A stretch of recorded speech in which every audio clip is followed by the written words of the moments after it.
অনেকদিন পর একটা দৃশ্য দেখে, মানে পত্রিকাতে দেখেছি, পত্রিকা ঠিক না, পত্রিকার যে ওয়েবসাইটগুলোতে দেখেছি, দৃশ্য দেখে আমি একটু মানে আনইউজুয়াল মনে হয়েছে আমার কাছে।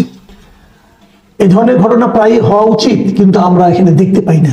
সেটা কি, সেনাকুঞ্জের একটা অনুষ্ঠানে বেগম খালেদা জিয়া আজকে উপস্থিত হয়েছিলেন। এটা ছিল একটা রাষ্ট্রীয় অনুষ্ঠান, সশস্ত্র বাহিনী দিবস উপলক্ষে। প্রতি বছরেরই 21শে নভেম্বর সশস্ত্র বাহিনী দিবস পালিত হয়, এবং সেই দিবসে বিভিন্ন রাষ্ট্র যারা নাকি পলিটিক্যাল পার্টি লিডাররা আছেন তাদেরকে দাওয়াত করা হয়।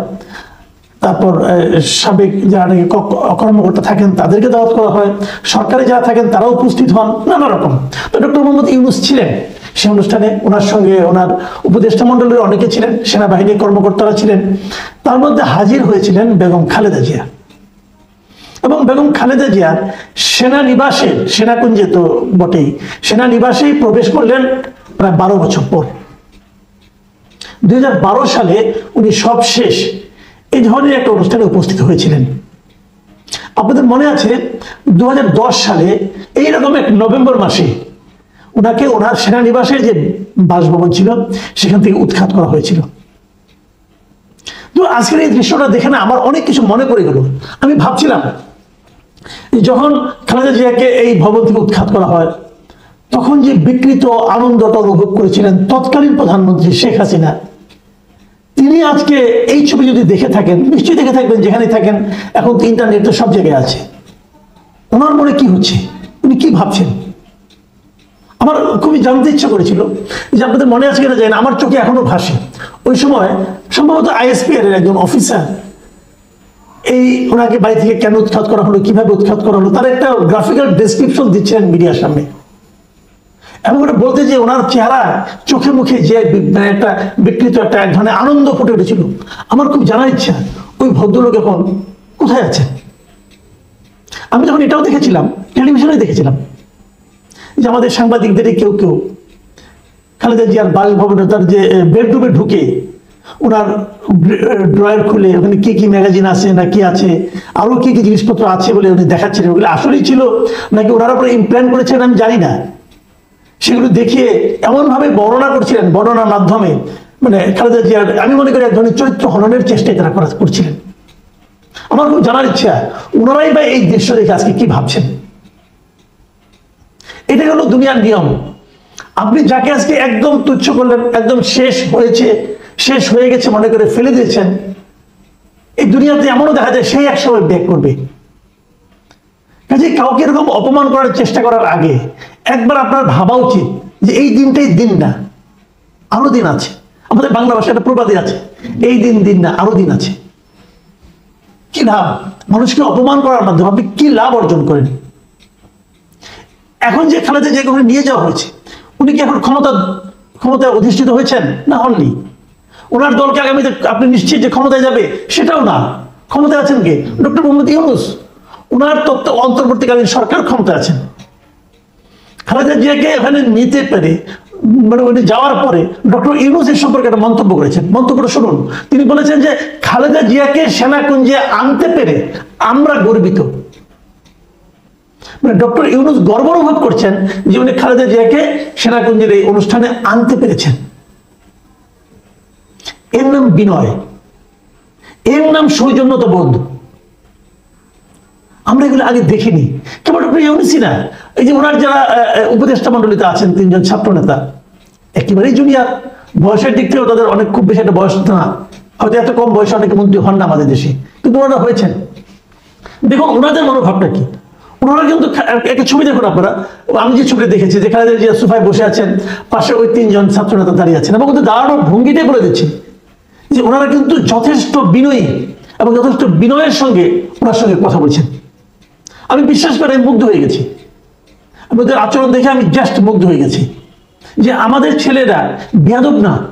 আমাদের ছেলেরা জানে এই একজন বয়স্ক মহিলার সঙ্গে, বয়স্ক নারীর সঙ্গে, একজন নেত্রীর সঙ্গে কি আচরণটা করতে হয়। এবং তারপরে নিজস্ব ফেসবুক অ্যাকাউন্টে সজীব, আমাদের যে আসিফ মাহমুদ সজীব ভুইয়া যিনি আছেন উপদেষ্টা একজন, তিনি কয়েকটা ছবি শেয়ার করেছেন এবং সেখানে বলেছেন, লিখেছেন উনি, আপনাকে এই সুযোগ করে দিতে পেরে আমরা গর্বিত। মানে একই ধরনের ভাষা, কিন্তু আমার কাছে এগুলো ভালো লেগেছে। আমরা আসলে এই ধরনের কিন্তু গত 15 বছর আমরা কি দেখেছি বলেন তো? রাজনৈতিক শিষ্টাচার, রাজনৈতিক ভদ্রতা, এগুলো যেন আমাদেরকে জোর করে ভুলিয়ে দেওয়া শুরু হয়েছিল ব্যক্তিগত প্রতিহিংসা চরিতার্থ করার জন্য। কি না হয়েছে এখানে! খালেদা জিয়াকে যেভাবে জেলে ঢুকানো হয়েছিল, যে মামলায়, এবং তোতা পাখির মতো সারা জাতিকে শোনানো হয়েছিল এতিমের টাকা মেরে খেয়েছে, এতিমের টাকা মেরে খেয়েছে।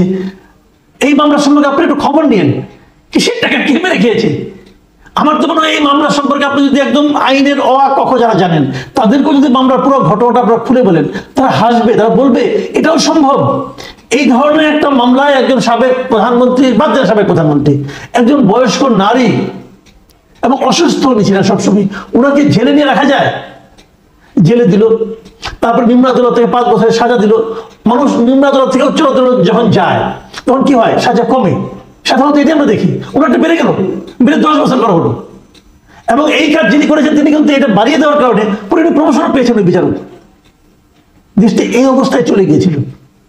আপনাদের নিশ্চয়ই মনে আছে খালেদা জিয়ার এই মামলাগুলো যারা নাকি আইনজীবী ছিলেন, সেই মিস্টার খোরশেদ আলম খান, মোশাররফ হোসেন কাজল, দেখতেন না মিডিয়ার সামনে এসে কেবল চিবিয়ে চিবিয়ে কথা বলতেন, এবং খালেদা জিয়াকে কিভাবে, মানে কত বড় খারাপ খালেদা জিয়া, কি পরিমাণ টাকা আত্মসাৎ করেছেন, নানা রকম যুক্তি দিয়ে বোঝানোর চেষ্টা করতেন।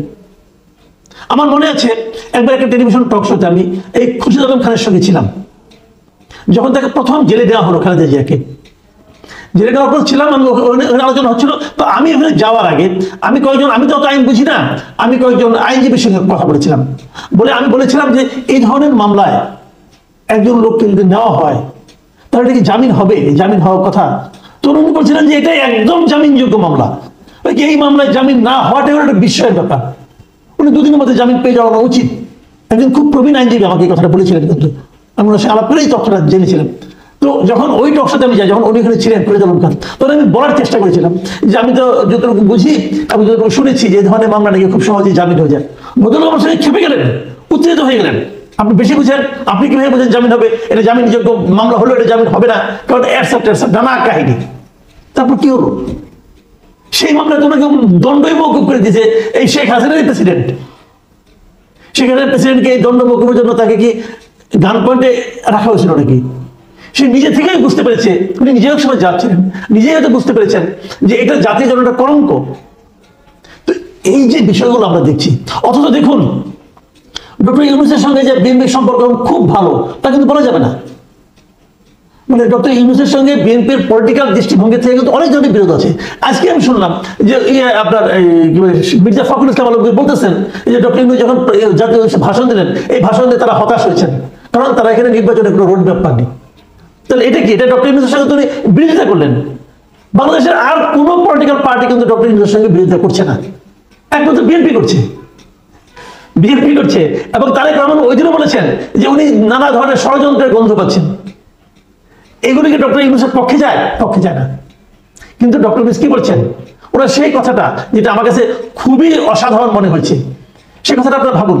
উনি কিন্তু এই কথাগুলিতে আনন্দিত হন নাই, কিন্তু আনন্দিত না হলেও ওনার মধ্যে এই সৌজন্যতা বোধটা আছে যে ওনার কথা আমাকে অ্যাটাক করে হচ্ছে, আমার আচরণে ওরা ক্ষুব্ধ হচ্ছেন, কিন্তু ওটা রাজনীতি, ওটা চলবে, কিন্তু আমরা অসৌজন্যতা প্রদর্শন করবো না পরস্পরের প্রতি। আমরা একটা ফ্যামিলি। আমি ডক্টর ইউনূসের এই কথাটা বলে শেষ করছি। উনি কিন্তু আজকেও বলেছেন, ওই মানে সেনাগঞ্জের অনুষ্ঠানে যখন বক্তৃতা দেন তখন একটা কথা বলেছেন, আমি বক্তৃতায় কোট করি আপনাদেরকে, যে এই নতুন দেশে আমাদের দায়িত্ব সকল মানুষকে একটি বৃহত্তর পরিবারের বন্ধনে আবদ্ধ করা। পরিবারে মতভেদ থাকবে, বাদ বিতণ্ডা হবে, কিন্তু আমরা কেউ কারো শত্রু হব না, কাউকে তার মতের জন্য শত্রু মনে করব না। এটা হলো মূল কথা। ফ্যামিলির মধ্যে মতবিরোধ হয় না, ভাই ভাইয়ের মতবিরোধ হয় না, হয় বাবা মায়ের সঙ্গে মতবিরোধ হয়, কিন্তু উনি এটাই বলছেন আমরা পরিবারের মতো থাকবো, আমরা কেউ কারোর সঙ্গে শত্রু হয়ে যাবো না এই মতের কারণে। আমরা বাকবিতণ্ডা করব, মতবিরোধ থাকবে, তর্ক করব, বিতর্ক করব, কোনো সমস্যা নাই, কিন্তু পরস্পরের শত্রু হয়ে যাব না। এই জিনিসটা কিন্তু আরো একবার প্রমাণ হলো। আমি ডক্টর ইউনূসকে ধন্যবাদ জানাতে চাই ওনার এই আচরণের কারণে, এই কথার কারণে। সেই সঙ্গে ওনার মতো করে, যেমন উনি খালেদা জিয়া বলেছেন যে উনি ওনার সুস্বাস্থ্য কামনা করেন, আমিও বেগম খালেদা জিয়ার সুস্বাস্থ্য কামনা করি। আমি চাই উনিও যেন দেখে যান যে আমরা একটা পরিবারে রূপান্তরিত হতে পেরেছি। প্রিয় দর্শক, এখন এই পর্যন্তই।